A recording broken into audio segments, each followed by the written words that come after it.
Welcome to the podcast. We do recover with Jared Miller, your host. And I'm Dr. Terry Sellers, your co-host. This is a podcast about recovery from addiction. We want to talk about what successful recovery can look like. Brought to you by Steps Recovery Center and the St. George Hilton Garden Inn. In episode 92, we are here for you. You see that? Wow. I'm a mad rapper. You didn't even know I was a mad rapper, did you? I did not. I got all kinds of hot lyrics. I spit hot fire. So in episode 92... Your breath smells like hot fire is what you mean. In episode 92, it is going to officially be titled Sellers 40th because we have Melody Sellers, Whoa. the wife of Terry Sellers, in studio today. Melody, how are you doing? Great.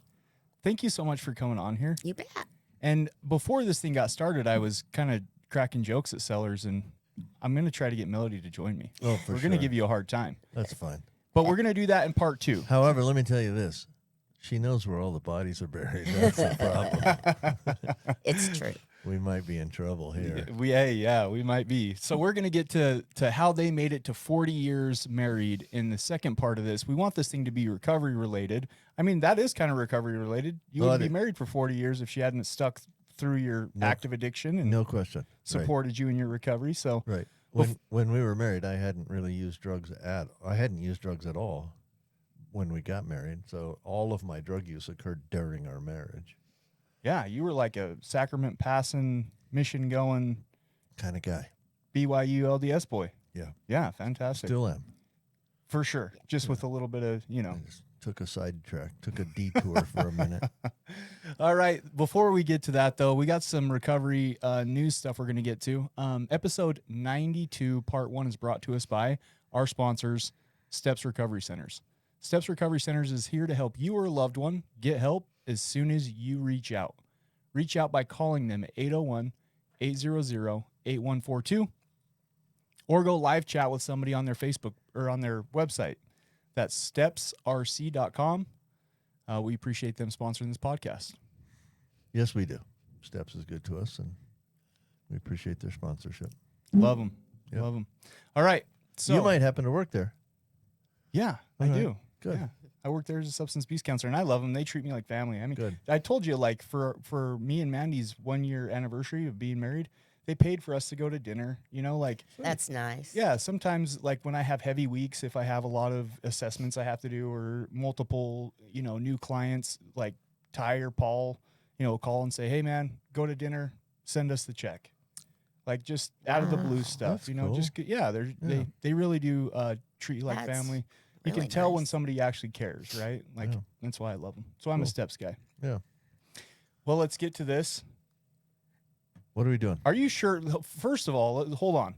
Earlier in this year, we celebrated 19-ish years clean. So how confident are you that you've actually been married for 40 years?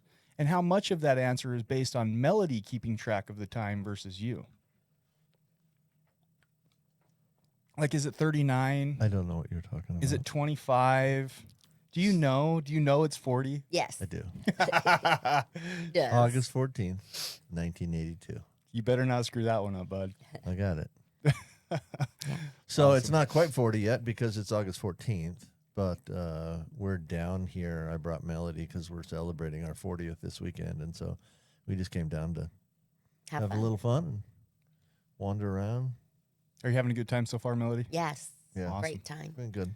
Awesome. We got some. Although we drove through the monsoon rains yesterday. Holy mackerel. Yeah, it's crazy down here. It's super hot and it's rainy, and which makes it humid. I'm ready. I'm just ready for the fall. Yeah. Ready for the fall. St. George, Utah is a beautiful place, but this year it's been too much moisture. Ooh. Yeah. No such thing. Yes. We need moisture.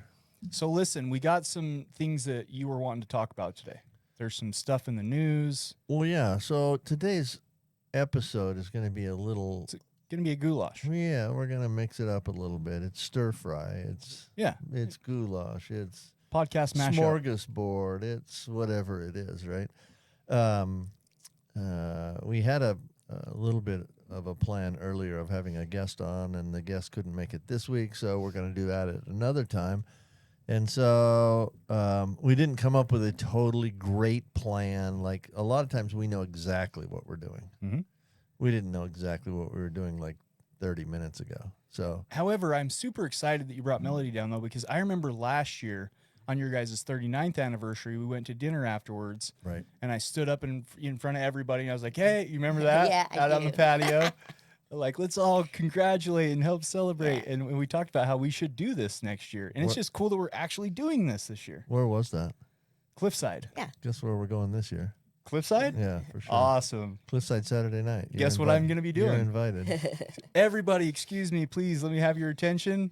Help me to celebrate these guys' 40th. It's, I'm not scared. Well, I get it. You're I'm not scared- shy, You're Sellers. not scared to You're make a not. fool out of me. Let's be honest. Well, so we were talking about.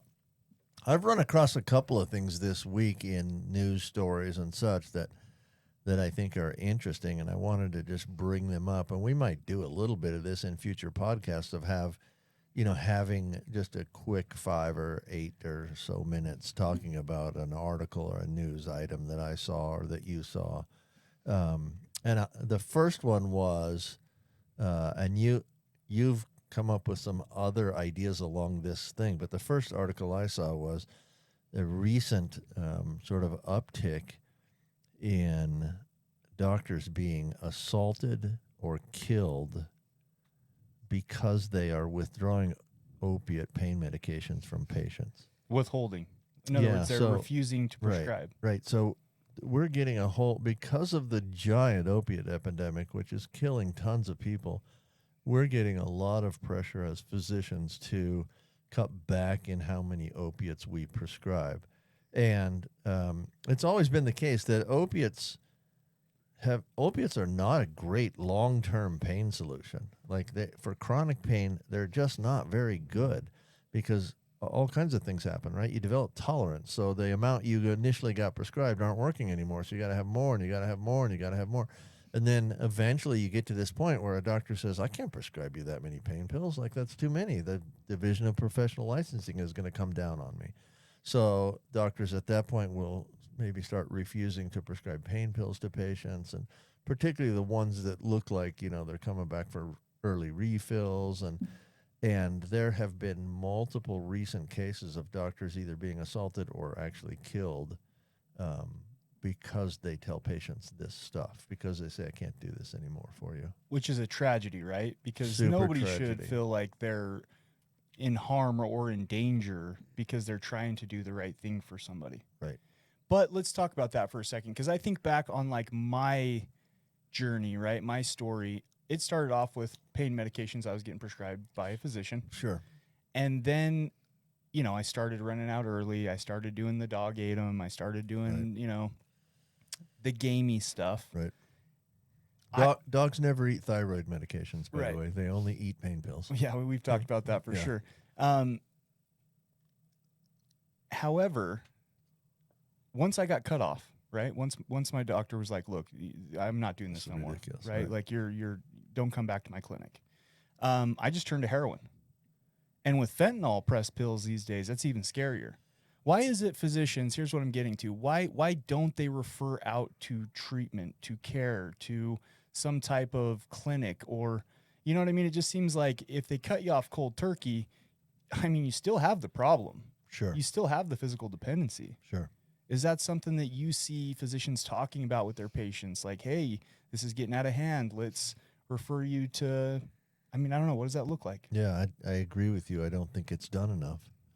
Doctors aren't familiar enough with the resources out there to help patients, and some of them don't even feel like that's their job, which of course it's their job.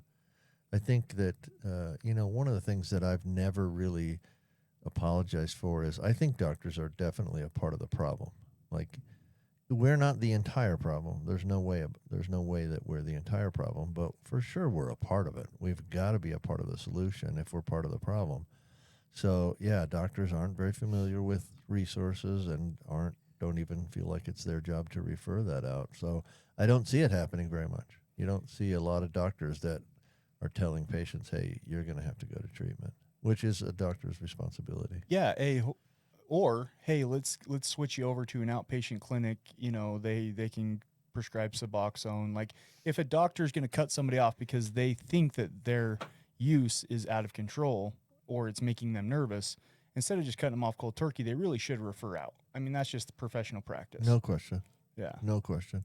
And I don't know very many that would cut off cold turkey, but I do know a lot of people, because that's painful to cut somebody cold turkey. Like, that's difficult, and that is not doing the patient no harm, which is one of our tenets, right? First, do no harm. It's harming a patient to take them and have them on 90 Lortabs a month, and then all of a sudden they're on 0 Lortabs a month. Like, that's going to be tough. Do you remember in the article where it was that, because it was 2 doctors that had been killed within the last couple of years, right? Like 2021 Yeah. or 2020. Yeah. So within the last 2 years, 2 physicians have been killed for refusing to prescribe. Yeah, and I think it was a few more than that, but the article highlighted 2 people. Yeah. You remember So- where that was at? What state it was in? I can't. Sorry. I actually read the article, and then I can't find it now. I might have erased it accidentally. I meant to flag it so that I could pull it up for this podcast, but yeah, it's definitely happening. It's crazy. Yeah, that's it. And then but that led to you doing a little search. Let's talk about what you found. Yeah, before I jump into that, though, I just want to thank our listeners. So I put out on social media, Oh, yeah. hey, email us, right? Send us your stories. Like, we want to hear from you guys.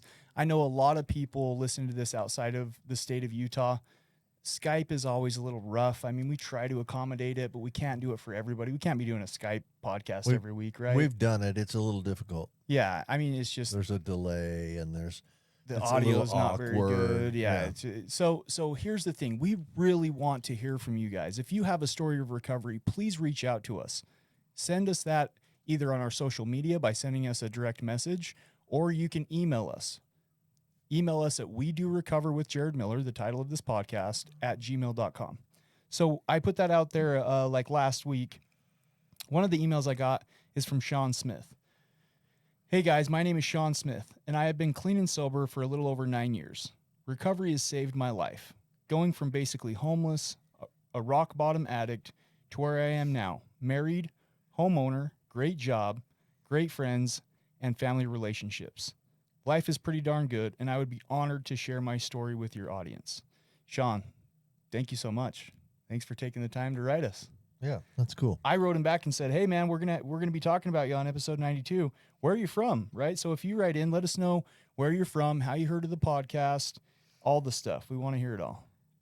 And then I got an email from another podcast people. Have you heard of? Let's see, Stay Scared.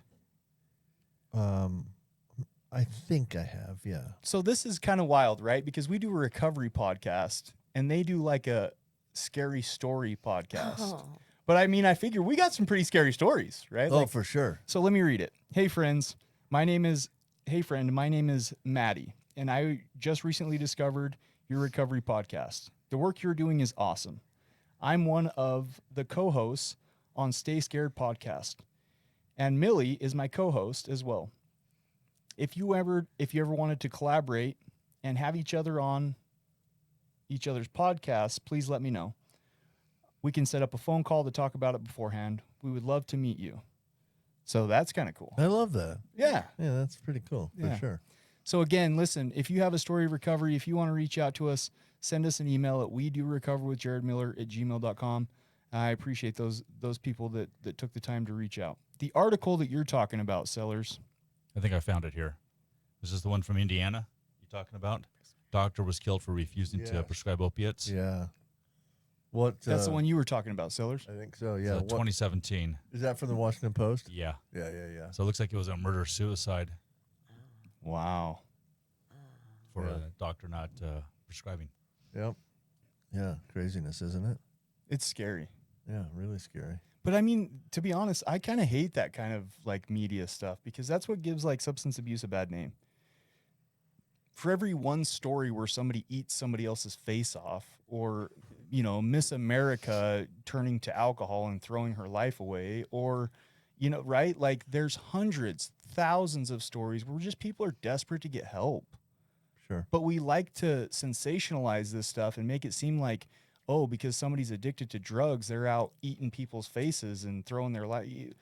Right? I mean, the Miss America thing, I remember when that blew up and I was like, dang, I would not want to be her. Yeah, for sure. Do you remember that? Yeah. So Yeah, and they did.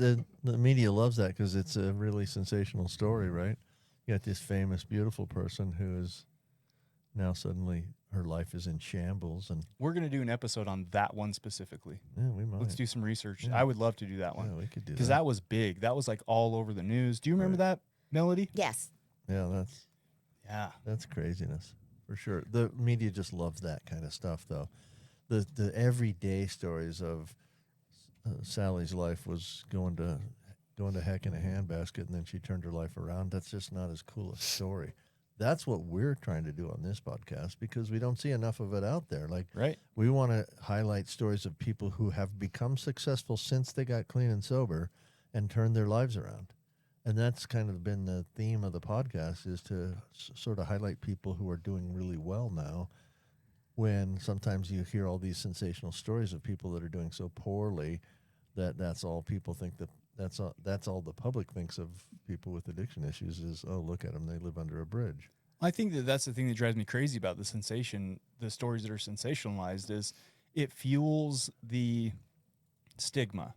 You know, if I have a neighbor that I suspect is struggling with a substance, you know, and I think he's going to eat my face off, or I think he's going to, you know what I mean, like come in my house and commit murder, I'm probably not going to reach out. I'm probably going to, you know what I mean? Does that make sense? Sure. And a big thing with addiction is isolation. Like, people isolate, they don't get around other people, and all that does is fuel the addiction even more. For So sure. yes, we want to be a part of the solution, not a Right. part of the problem. Right, for sure. Yeah. All right, let's talk about the New York Times article. Okay. The title is "Doctor Who Prescribes Pain Pills is Charged with 5 Counts of Murder." This happened out in Long Island. Have you ever heard of something like this? I have, for sure. I've heard of it a fair amount. Now, the article that you found is a guy who was doing things quite not even close to by the book, right? Dr. George Blatty. George Blatty was meeting patients at Baskin Robbins or Dunkin' wherever, Dunkin' Donuts. Donuts, right? In the parking lot, and writing prescriptions and that sort of stuff. And that's not kosher. I mean, that's just not. And he wasn't doing any physical examination at all, and wasn't in a professional setting. And so He's basically a drug dealer he- with a prescription pad. right. I mean, it's right.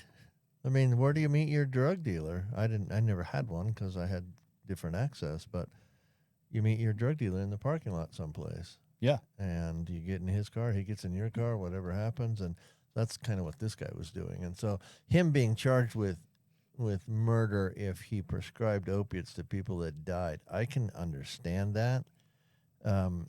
But we're also seeing it in people who aren't doing things all wrong. There are doctors that are actually meeting patients in their offices, doing exams, prescribing them opiates, and then when the person misuses their opiates, because the way doctors prescribe opiates, they're not going to prescribe it so that people die. They're going to prescribe one pill every 4 to 6 hours, right? The problem is the patients take 6 pills every 1 to 4 hours. And so blaming the doctor for that is tough. But these things are dangerous. That's the problem. These things are super dangerous. I remember I've had a couple of patients die from opiates, that some of which I prescribed, but they were also using other stuff. Like, I had a patient who died who I had on methadone for chronic pain. Mm-hmm. He was an addict, but we were treating his chronic pain because he'd had like 9 surgeries on his ankle, and He had a legitimate pain. yeah, we were trying to get him through the next surgery and all that stuff, and he winds up taking my methadone to the hospital and he didn't let anybody know, and then he had a surgery and they put him on a PCA pump, which is the little pumps where you can put and you get more. You can push the button and you get morphine, but he also had my methadone on top of that, and he snuck it in. He didn't tell anybody he had it, so he's getting this PCA pump and taking my methadone. Sure, and in situations like that, obviously the prescriber can't be held accountable, right? I mean, it was his actions. It can happen. Really? Yeah. I don't know if I could ever lose that lawsuit, but if the family gets angry enough, they can sue you. I don't know if Crazy. they'll win, but they could definitely sue you. It's happened before. Yeah, it just that's. I guess that's why you pay for insurance, right? That's why you have malpractice insurance and things like that. Sure. A recent thing with fentanyl is people go to detox and they smuggle in fentanyl, Right. and then they overdose and die while in detox, and the families want to sue or hold the detox facility accountable. It's like, hold on, Right. we had no control over Right. him bringing that stuff in. Right. So it's just kind of scary. I mean, we live in a crazy world today. Yeah. Crazy world.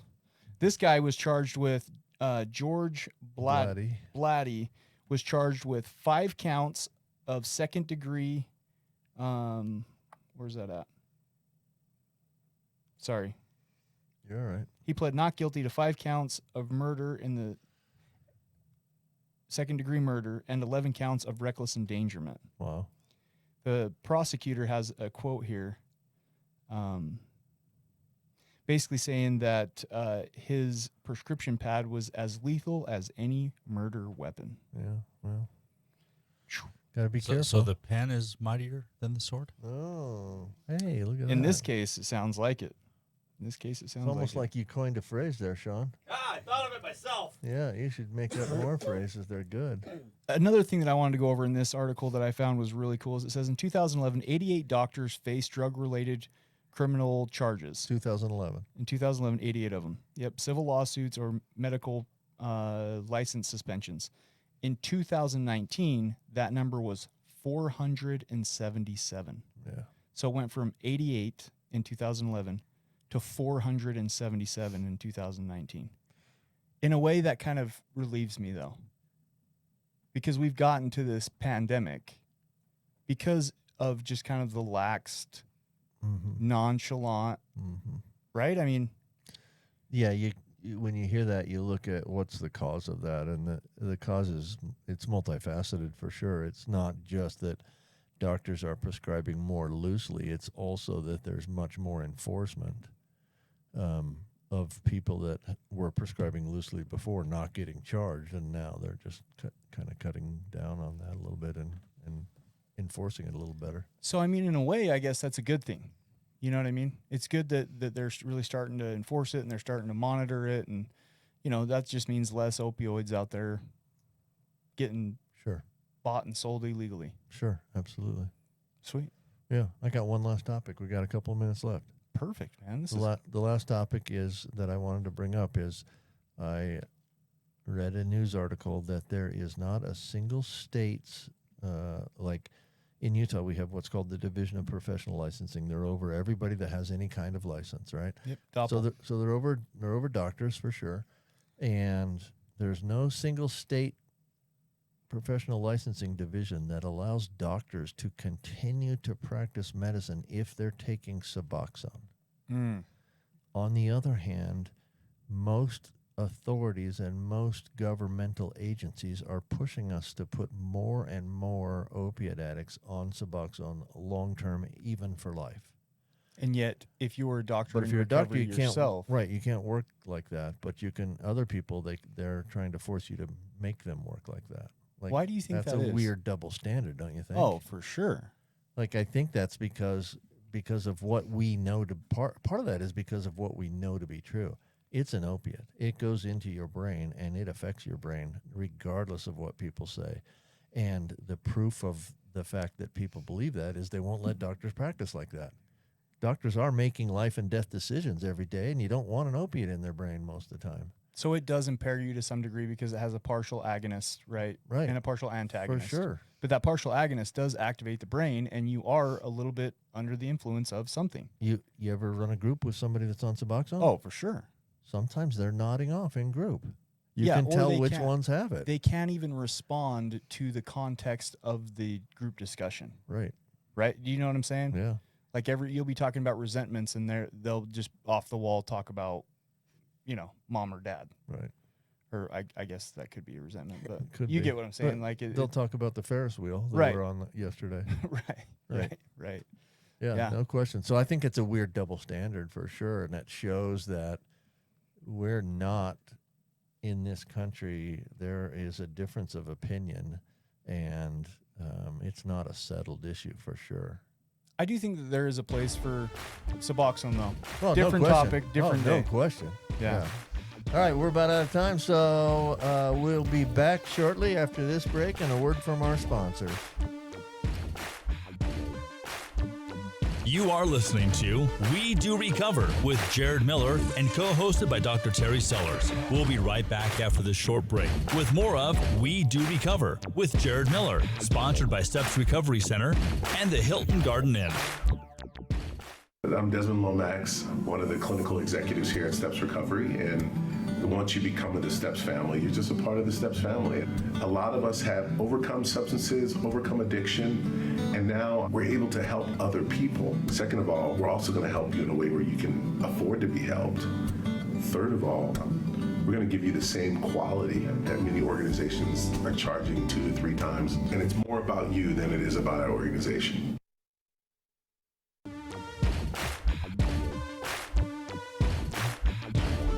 We welcome you back to We Do Recover with Jared Miller, co-hosted by Dr. Terry Sellers. Brought to you by Steps Recovery Center and the St. George Hilton Garden Inn. And now with part 2 of our podcast, Jared Miller and Dr. Terry Sellers. All right, welcome back, everybody, to part 2 of We Do Recover with Jared Miller. This is episode number 92, and we talked in the first segment about a couple of news stories we've seen and some things that are happening in the news within the world of addiction and recovery. We put some people to sleep in the first part one. Well, so we have a producer whose job is to keep us kind of moving along, right? And he pointed out during the break that maybe I and maybe you, but for sure me, was a little bit low energy in the first segment. We need a little caffeine up in here today. Let's go. Let's go. Let's bring this up a little bit. Who's episode 92, part 2 brought to us by? Oh, it's brought to us by the Hilton Garden Inn. You ever heard of them? I have. Yeah, the Hilton Garden Inn. So if you are traveling through southern Utah, give them a Google search, Hilton Garden Inn. They provide great service to our friends and to me. I stay down there quite a bit. I stayed in there quite a bit when I come down here. And great amenities. The pool's fantastic. The staff is very courteous. The rooms are clean. And we love the Hilton Garden Inn, and give them a shot at your business if you're traveling this way. Yeah. Pull them up on Google. Let them know that we sent you. Yep, they're super. That goes super for all of good. our sponsors, whether it's Steps sure. or the Hilton. I mean, let them know that you heard it here on this podcast. Yeah, that helps us a little bit. Yeah. So we appreciate it if you do that. We also got Rise Up Supplements. Rise Up Supplements is a nootropic line meant to help with mental health. We are just around the corner. Today, actually, I'm getting our custom boxes delivered right after this podcast. Matter of Really? fact, hopefully they don't deliver it in the first hour of the window that they told me. So if you go to your house? Yeah. I'm just going to be doing it out of my house right now. You know, it's a startup company. I get it. So we got 2 products. We got Mindful Mood, which helps decrease anxiety and enhance mood. And then we have Mind Shift.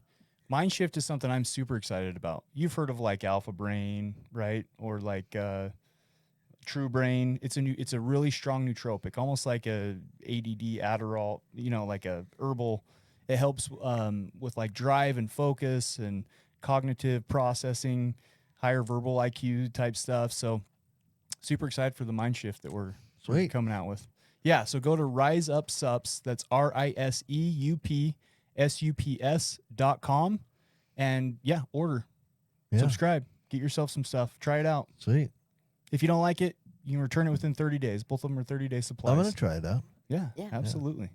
It'll make my brain better. My brain's starting to leave me. I'm of the age now that the brain is heading I'm going to give you south. some tonight. All right. You that you sounds tell me great. what you think. Yeah, So that this sounds thing great. is titled Seller's 40th. What does that mean? That means somebody has put up with you for 40 years. Can you believe that, honestly? I really can't. No, me Sellers. neither. I can't. Listen, I can't either. I wanted to divorce myself a number of times during this 40 years. What I'm really interested in is, Melody, how are you doing this morning? I'm doing great. Good. Talk to me a little bit about, we've heard Sellers' story, right? We've celebrated, his anniversaries. I'm pretty sure it was episode 1. He told his whole story. Yeah. Talk to me about, how did your husband, Dr. Terry Sellers' addiction affect you? Well, when it first happened, and he started going to, sorry, and he started going to get help and classes and stuff that he had to do. He didn't want me to tell anybody what had happened. He didn't want me to talk to anybody. He didn't want anybody to know that he was addicted and stuff. And yet he got to go talk to people all the time. And I got to talk to no one. And that was hard to keep that secret and have no one to talk to. That was super hard. So you didn't know about like Al-Anon at the time or Nar-Anon or I any didn't type of family support groups? I didn't even think about that, actually. No. Did you have any friends or family members that you let it leak? Nope. So No you- one. You literally kept this huge secret that ended up being a pretty pivotal moment in both of your guys' lives Right. to yourself. Right. That had to have been maddening. It was. It was. And the one thing that really helped me get through it was a friend gave me a gratitude journal.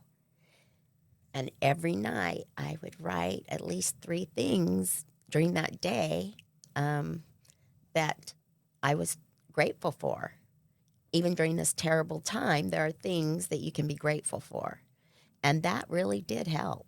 Yeah. That really did help. Yeah, I appreciate you sharing that. That's a great little golden nugget for our listeners. So, how long had you been married up to this point? And like, when did you first find out for sure? Because I'm sure maybe you knew something was a little off, but when was it like, okay, 100%?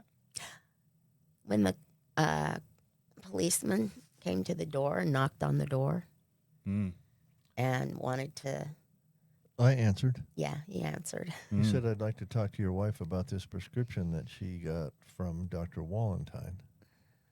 Well, she didn't get the prescription from Dr. Wallentyne. Melody didn't know anything about the She prescription. didn't even know she had a prescription. That's troublesome. I called it in. This is sort of part of my story. I used to call in using another doctor's name and DEA number, who was a friend of mine, really good friend of mine. And so I ran upstairs. The cop knocks on the door and says, I want to talk to your wife about this prescription she got from Dr. Wallentyne. Well, I knew it was, The gig's up. I mean, I knew at that point things were going to head south really quick. And so I ran upstairs where she was and said, hey, you got to go down and lie to the cops. Let's get it from Melody's perspective. How do you remember that conversation going, Melody, and what were you thinking and feeling? I was in the bedroom and he came up and said, hey, listen. And he told me what had happened downstairs. And I just looked at him and I said, I can't. I'm not lying for you.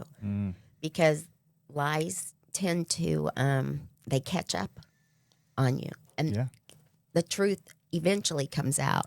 And I wasn't going to be part of that. I have a question. So, were you aware No, of everything that was going on in his life with his addiction at this time? no. This was like brand new information. Completely out of Yeah. the blue. Cops are here and your world's falling apart, Terry. And you're like, what? You have an addiction? There's a problem? There's cops involved? You've been writing illegal? This is all like within seconds. Correct. Yeah, for sure. How long had you been married at that time? Oh, it's that was probably 2001. So 20 years? We got married in 82, so close to 20 years. Yeah, 19 Yeah. years. Wow. Yeah. Surprise. Did you It's a heck of a surprise. wasn't yeah, it? that's one heck of a surprise. So I would point out, and I want Melody to speak to this for sure, but I would point out that she knew I was using a fair amount of morphine, but I always hid it in the fact that I have terrible migraine headaches, which is also true. But I mean, she excused some of my use of morphine because much of my use was not all. Much of my use was legit. Like I'd go to my doctor's office, I had a migraine, and he'd give me a shot of morphine and send me on my way. And so when she didn't know I had forged prescriptions or written false Right. I mean- prescriptions, So you knew, Melody, but go she ahead. knew I was using some opiates. Yeah, because I take him to get the shot a lot of times because of his migraines. Because I can't drive. and he after. can't drive after, so I take him and drive him home because I thought he had a really bad migraine. Well, and you're not a doctor. No. You don't know how powerful or, how addictive this stuff can get and how quick and how out of control it can turn into, right? Right. So you were aware a little bit that he had these migraines and he was taking Right. some pain medication, just not to the degree that it was at. Right. Right. Okay. Yeah. Yeah, absolutely. So what do you think when I imagine he's taken away in handcuffs from your No. front doorstep? No. This is the thing about Terry. Once the gig's up or he's very open about things, he goes down and we go down to the library and sit and the policeman, the cop asked me, "What about this prescription?" And I said, "It's not mine." And once that happened, he started answering all kinds of questions from the cop. And I'm going, I think you should not be doing that. Right, like, babe, let's get Yeah, a because lawyer the cop's maybe. not going to say, stop. You know what? That's the thing about, he's very open about things. Is he answering questions or is he giving information? He's giving It's information. like, oh, and this, you forgot to ask me this. Yeah. And, oh, yeah, there's this, and I'm guilty of this. Was it just the waterworks, and Yeah. you were just like, the dam opened up, I- Terry? Kind of. Yeah. And so I said, hey, I think we should call Steve, our friend that's a lawyer. And so he hushed up for a minute. We called Steve, and Steve said, keep your mouth shut. Do not say another word to him. I'm busy telling the cop where he's going to find all kinds of illegal prescriptions, like which pharmacies and how Yeah. much it was for. And You're just a treasure And I'm- trove for yes. this Yeah. this police officer. Yeah. this guy If loves you know that. anything about Terry, once he starts, I mean, he's just very open about a lot of stuff, And once he decided to tell people that he was a drug addict, recovering drug addict, whatever, drug addict, then he didn't care who knew, and he told everybody. But it just has to be, How was that for you? didn't Because bother me. Utah County is kind of a, beat the Jones mentality. It Yeah. is. It's very much like socially, there's some, to do there. Well, for sure, right? There was a point at this point in my career, I was the busiest obstetrician in Utah County, which is the busiest county in the state of Utah, which might be the busiest state for deliveries, obstetrician-wise. Right. In Because the- the culture, in the the United LDS States. culture has Yeah. kids, and they have kids young, and they have a lot of kids. I was kind of in the upper echelons of society in Utah County, which I get it. Those people that aren't from Utah County wouldn't ever want to be in those upper echelons, but I was. I mean, a lot of people knew who I was, and I delivered a ton of babies and all this stuff. And now Yeah, all you of a tell sudden- stories about going into Maggleby's, and like you didn't even have to pay. They would just send you a bill at the end of the month. Well, I had a tab at Maggleby's that got a little out of control. Dude, on a listen, few guys like me occasions. don't have tabs at Maggleby's. Okay, they want their money and they want it now Yeah. because they don't know if they're going to get it at the end of the month. Yeah, they'd send me a bill, and I'd just walk in and just So, buy yeah. everybody else dinner. And So Melody, it didn't bother you at all. There wasn't any kind of shame or any kind of No. worry about what your neighbors thought. No. And I guess we have good friends because everybody was supportive. yeah, we didn't get any bad reactions to it. No. But part of that is because of how upfront we were about it. Like, I'm just going to tackle this now. Like, Yeah. I came out and started telling everybody because they had to know, because I was about to lose my house. I was about to lose my cars. I was about to lose my, ability to live exactly how I'd lived before. And so people were going to find out anyway. Right. So I was really upfront about it and really open about it. I don't remember being open about it and having anybody give me a negative reaction to that. At least Everybody was At least to pretty our face. supportive. Right. Yeah, right. Sure. Sure. So- Maybe some people said some stuff behind my back that I don't know about, but I'm sure going from being one of the most successful OBGYN doctors in all of Utah County to, I know Terry's story, and he was scooping cookies at Hoagie Yogi. He was working for me. yeah, Working she for was my you. boss. $12 an hour, right? No, No. started at 8. $8 an hour scooping cookies. She was making more than me. Dr. Sellers had to have been depressed. Like, what was the hardest thing in his early recovery for you, Melody? I think that's when we moved to this one house. And for the first 3 months, he sat in a dark room and did nothing, nothing except for watch TV and whatever. And that was really hard Iron. because, I ironed. oh, he did iron.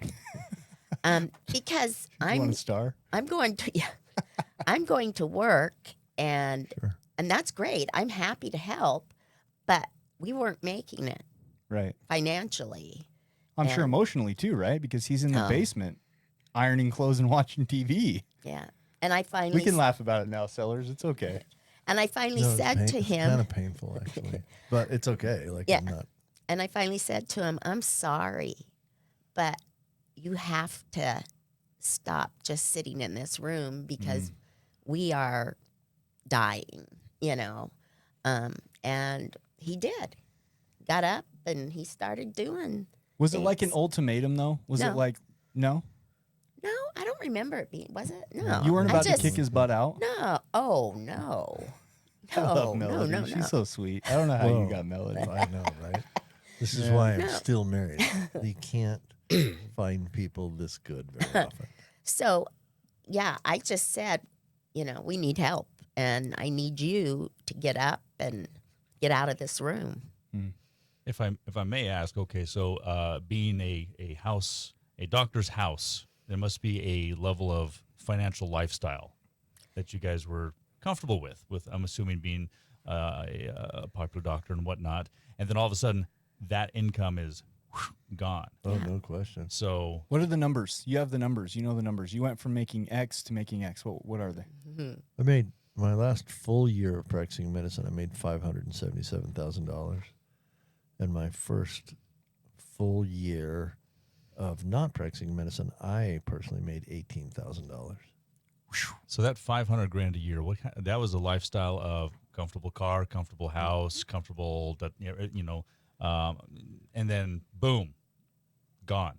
Yeah. So I'm assuming that there's was there some angst there, like, hey, where's the money? Just about paying our rent. That wasn't Yeah. anything because a house is a house. You know what I mean? That, Well, a house is it's still It's it's mortgage and it's bills and it's everything else too. yeah, but we sold the house and Okay. we sold the house. We Made sold, some money on it. So this was a actually. whole We this was made a a whole little bit. lifestyle change too. Oh, yeah. So it was like, okay, you don't have the money because of this. Now we have to consolidate Oh. life, smaller house, smaller car, Everything. less, no vacations, Oh. no Netflix, stuff like that. I didn't see, I honestly didn't really see much of a giant future of ever getting back to a decent lifestyle. Like, Yeah. I thought, man, we're going to scrape by forever now because I don't have any other skills. Like, I can't work a construction job. I don't know how to do that. And frankly, I don't want to, but I don't know how. And so I'm like, I don't know if we're ever going to be able to do anything other than live in a small apartment and scrape by for the rest of our lives. You didn't like push for your modeling career to take off? My modeling career had zero chance of taking off. Yeah, and he Not much modeling for dorky looking old dudes. Okay. So anyway, yeah, it really didn't bother me to leave the house and all that. I just Yeah, she actually didn't.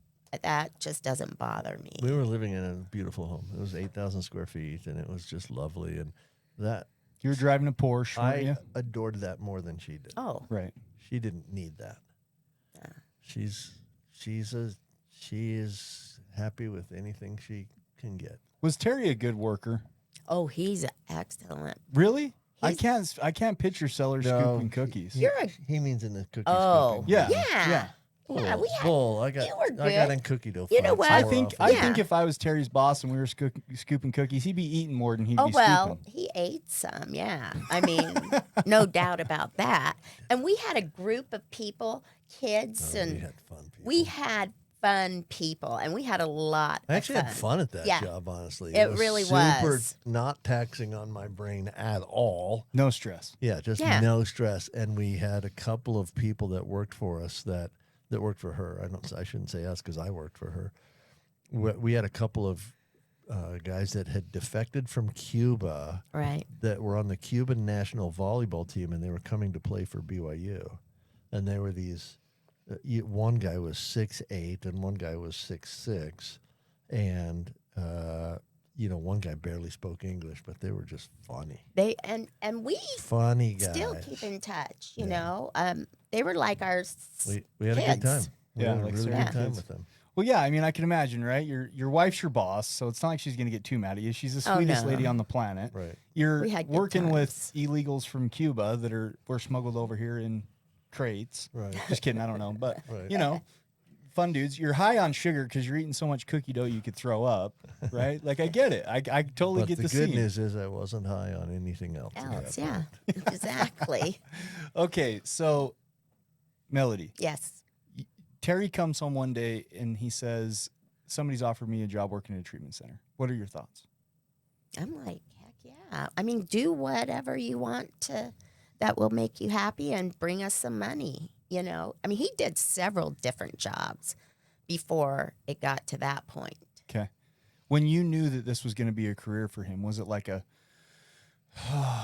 we're out of the woods? No, I wouldn't say so. Would you? No. So my first job was at Steps.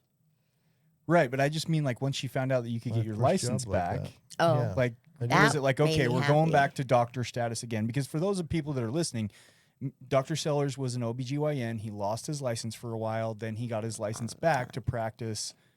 He's board certified in addiction medicine. So when he got his license back, was there like an, okay, we can breathe again? Okay, No, the because finances- honestly, so my first job was at Steps, but it was when Steps opened. Mhm. I worked 20 hours a week at Steps and made $2,000 a month. which isn't great. That wasn't getting us out of the woods at all. Right.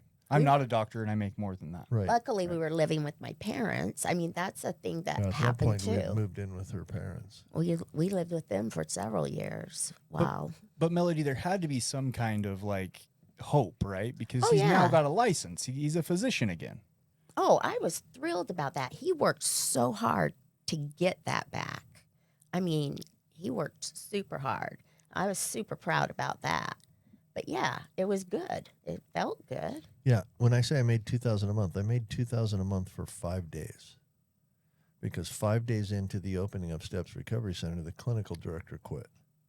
And the owner of Steps came to me and said, "Do you want to be our clinical director as well as our medical director?" And I'm not a clinical director. Like, I'm just not.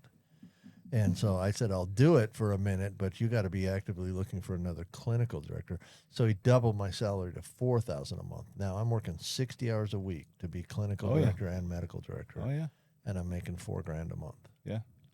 We weren't Better than making- $8 an hour scooping but it cookies. was way better. So Right. so $4,000 a month is going to get me $50,000 a year. That beats the heck out of 17 or 18 grand the year that I'd made the year before. Absolutely. Listen, we got about 3 minutes left here. Happy 40th. Thanks. Happy 40th. What is, Melody, what is the funnest memory you have with Dr. Sellers when you think about the last 40 years? Oh, wow. You can't think of any fun. No, we were talking about this the other day, just when we very first got married. I don't know. This just has stayed with me over the years. We're on our honeymoon and we stopped at a restaurant. Mhm. And I said, "Wow, steak and eggs." And I said, "I've never had that." That just seemed way a lot, you know. And he goes, get it. And that was the first time I ever had steak and eggs. And it was just exciting to me that, you know, he's very generous. Yes. He is very generous. Terry's motto, he takes us out to lunch, me and my wife Mandy, almost every time he comes down here pretty much. And he pays because he refuses to let us pay. And he always says, if we couldn't afford the most expensive thing on the menu, we wouldn't be eating here. Pick That's- whatever you want. He's that's very generous. That's the way his parents taught him. Yeah, my dad taught me that. All right, Yeah. Terry, same question for you. Last 40 years, what's the highlights, man? What's the golden nuggets? Oh, there's way too many highlights. But a couple of things that I'll mention. First of all is she's the world's best cook. Like, she is amazing. It's a miracle I don't weigh 7,000 pounds because she's great. Like, honestly, she's great at everything in the kitchen, but her best thing is desserts. And my best thing is eating desserts. So it's a miracle I don't weigh 1,000,000 pounds. And my father was a big guy, like weighed 355 pounds. So I don't know how I didn't. Like, honestly, I would love to be 30 or 40 pounds lighter, but I'm not a big fat guy. Like, Let I that don't be a know how. note. The fastest way to a man's heart is through his stomach. Yeah, well, she's gotten to my heart because she has gone through my stomach for sure. She's an excellent cook. She's an excellent. She supports our children and does most of the work. Like there were many times where during med school and residency and even practicing medicine where I just really didn't do much in the house at all. Yeah, you're busy. Yeah, I just wasn't home. I just didn't. And she has held that down. She has learned how to do a lot of things that are traditionally male jobs, like figuring out how to fix cars and, that kind of stuff, because I just didn't have the time to even pay attention to it sometimes. So she's just kind of adapted and done everything she has to do. And it's been pretty supportive to me for sure. Melody, what anniversary message do you have for Terry on the podcast today? That I'm glad he picked me or asked me, and that even though times get hard sometimes, we stick it out. And he's always, if I say, hey, I've had it, but he'll try to change. He's very good at that. If I'm unhappy, he wants to make me happy, and he'll do whatever is necessary, and I appreciate that. Beautiful. Same 20 thing with you. seconds left. I'm going to say this real quick. We don't go to bed mad at each other. We solve it then. We don't go to sleep and then fix it in the morning. We go to bed. By the time we go to bed, we've resolved all our issues. True. You guys are a great example for all of our listeners out there that are trying to make it in recovery and trying to make it in marriage. Thank you guys so much for coming on. Yeah. Join us next week for episode 93. Thank you for joining us today on We Do Recover with Jared Miller. Help us spread our message of hope. Like, comment, and share. If you have any topics or ideas for future shows, please share that on our Facebook page. That Facebook page is We Do Recover with Jared Miller. If you or a loved one needs help, please reach out to us. Again, thank you for listening. Brought to you by Steps Recovery Center and the St. George Hilton Garden Inn. This has been a production from A Podcast Studio.